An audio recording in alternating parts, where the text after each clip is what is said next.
euch, aber insgesamt an euch alle. Es ist ein wichtiges, ein spannendes Thema. Die Hans-Seidel-Stiftung, wir wissen es, hat einen sehr, sehr guten Ruf. Die Hans-Seidel-Stiftung bietet in allen Bereichen gute Seminare an, ob es jetzt um Rhetorik geht oder natürlich auch heute um das Thema soziale Medien. Für mich als Abgeordneter kann ich feststellen, die sozialen Medien sind sehr wichtig. Ohne die Homepage, die natürlich immer gepflegt werden muss, soll, und da sage ich gleich ein Beispiel, vor kurzem war ein Kollege in einem anderen Stimmkreis als Referent, weil er übergeordnet ein Thema besetzt hat, und hat auf die Homepage geschaut und da war der Ortsvorsitzende noch vor 2 Jahren eingetragen. Er hat sich blamiert, aber auch der Ortsverband.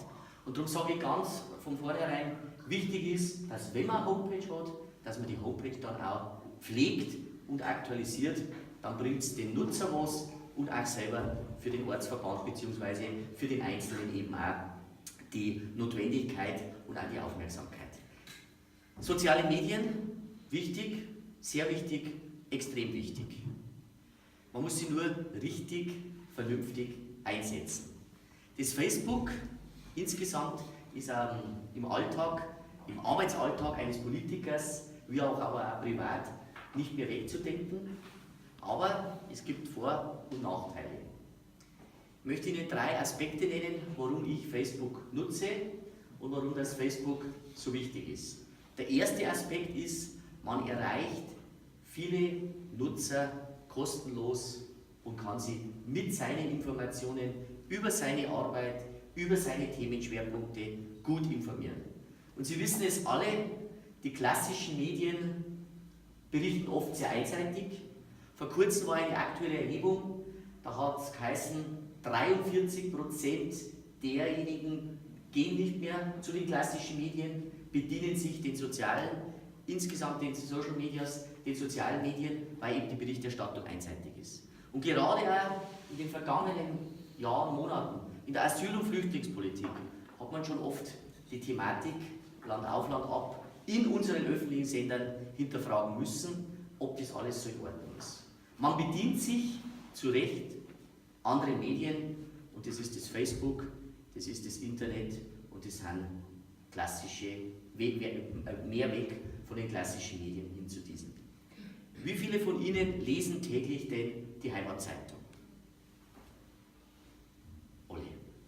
Das ist lobenswert und das gehört auch in meinen Augen dazu. Eine gute Mischung.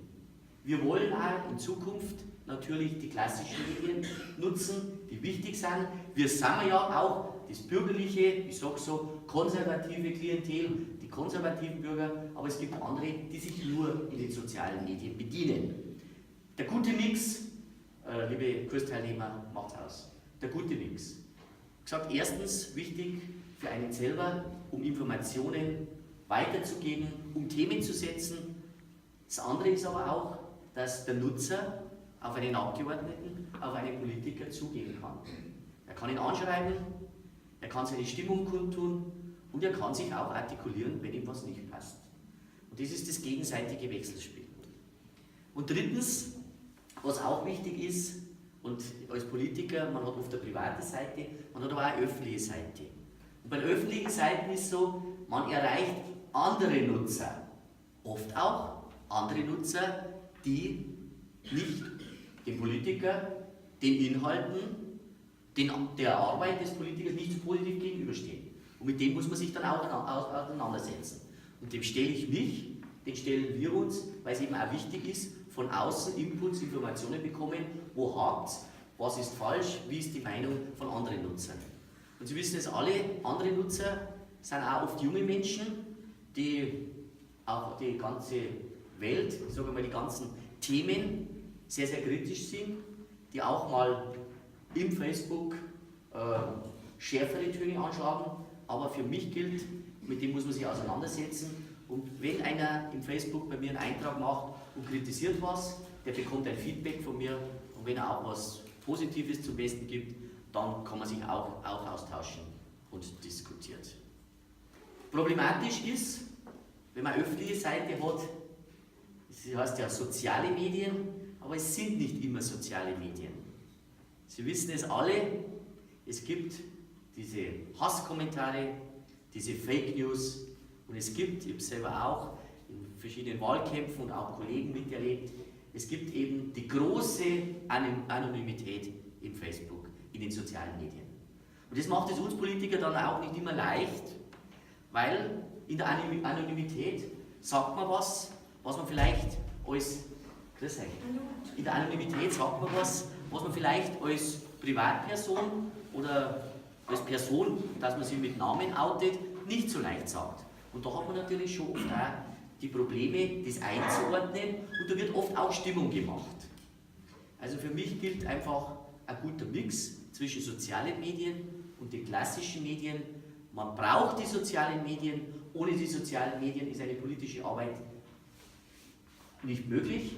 Wir wollen ja den Arbeitsalltag, wir wollen ja unsere Themen nach außen tragen, unsere Themen setzen. Und es ist auch oft so, wir wissen es, in den Regionalzeitungen wird ja oft nicht alles abgedruckt, was wir so, Sie wissen es, Frau Malotta als Mitarbeiterin der Resal sehen, es wird nicht alles abgedruckt. Und dann ist es natürlich wichtig, dass man sagt, wenn es die Tageszeitung mitbringt und die Regionalzeitung, ich tue es auf der Internetplattform, ich tue es auf der Homepage und ich tue es auf Facebook, um eben auch zu zeigen, dass man bei diesem oder jenem Thema zu Hause ist und dass man sich da auch positioniert. Und das ist, glaube ich, ganz wichtig. Zusammenfassend, guter Mix, das Zusammenspiel, Facebook, überhaupt die sozialen Medien sind wichtig für den Wähler, dass er sich ein Bild macht von seinen Kandidaten, aber auch natürlich für den Politiker, für den Abgeordneten, um die Themen zu setzen, auch um Diskussionen anzuregen und auch für sich zu werben in der Öffentlichkeit über seine Arbeit, über die positive Arbeit.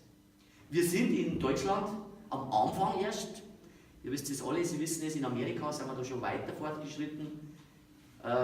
Ich bin jetzt einer und sage, ja, Twitter mache ich nicht, Instagram ist bei mir kein Thema, das ist, ich sage es jetzt ganz offen, für die jüngeren Generationen, da wird ja dann oft nur mit Bildern gearbeitet, ohne Text oder mit wenig Text. Mir ist wichtig, das Facebook, die Homepage und die klassischen Medien im Dreiklang. Und da möchte ich eins noch sagen, was mir wichtig ist auch in Facebook, wenn jetzt jemand einen guten Kommentar hat oder einen guten Bericht im Facebook, ich teile ihn dann, aber nicht nur teilen, sondern gebe nur einen kurzen Kommentar dazu, meine Meinung, eine kleine Stellungnahme. Und das gibt insgesamt der Arbeit, der politischen Arbeit über die sozialen Medien in meinen Augen einen Mehrwert, als wenn man was teilt. Was für mich gar nicht geht, dass man sagt, man kopiert einen Zeitungsartikel oder irgendeinen Presseartikel und stellt den dann ins Facebook rein. Das geht gar nicht in meinen Augen. Das ist rechtlich ein Problem. Bitte? Das ist rechtlich ein Problem. Das habe ich auch nicht gemacht, habe ich sofort einen Anruf von der Zeitung gehabt. Frau Malotta, richtig? Genau, erstens ein rechtlicher Problem und dann ein Zeitungsartikel abkopieren und ins Facebook stellen, ist in meinen Augen ein No-Go. Wenn, dann kann man einen Inhalt aus dem Zeitungsartikel für sich mit der eigenen Meinung artikulieren, ins Facebook stellen und dann vielleicht auch noch einen kleinen Kommentar dazu geben. Insgesamt soziale Medien ja, wichtig, im guten Einklang mit den klassischen Medien, aber ich sage es ganz offen, wer immer im Facebook unterwegs ist, da heißt es auch, hat der denn keine Arbeit? Ganz wichtig, keine Arbeit. Gezielt Facebook-Themen setzen, gezielt, nicht jeden Tag 3 Themen setzen, priorisieren und auch die ganze Bandbreite abdecken. Also wenn jetzt ein Politiker innerhalb einer Woche, ich sage es jetzt so, weil ich gestern in Aarhein war, bei der Volksfesteröffnung, wenn jetzt ich eine Volksfesteröffnung in Aarhein, heute bin ich in Ehing, morgen bin ich in Kumhausen, dann sage ich, ja, der ist ja nur noch unterwegs auf die Volksfester. Das gehört auch dazu, das kann man auch mal spielen, das gehört ja auch zur politischen Arbeit, der Dialog mit den Bürgerinnen und Bürgern, auch das Gesellschaftliche, aber es wäre verkehrt, wenn man nur solche Themen setzt.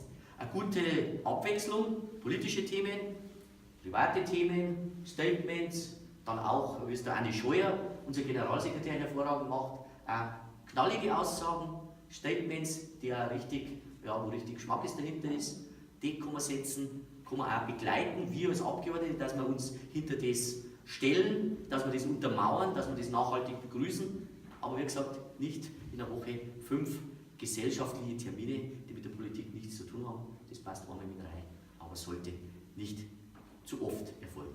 Ich wünsche Ihnen, euch einen guten Seminarverlauf. Ich freue mich auch, dass meine Stadtratskollegin da ist, mit Garten, liebe Anke. Genau, also haben wir gut aufgestellt. Ja, ich wünsche einen spannenden Tag. Ich Ich wünsche den beiden Referenten, dass sie die richtigen Themen setzen, da bin ich mir sicher. Und ich hoffe, dass ich einen kleinen Einblick Ihnen, euch vermittelt habe, wie ich zu dem Thema stehe und wie ich das Thema sehe. Social Media ja, aber nicht nur. Wir brauchen auch die klassischen Medien, ganz klar von meiner Seite. Herzlichen Dank für die Aufmerksamkeit.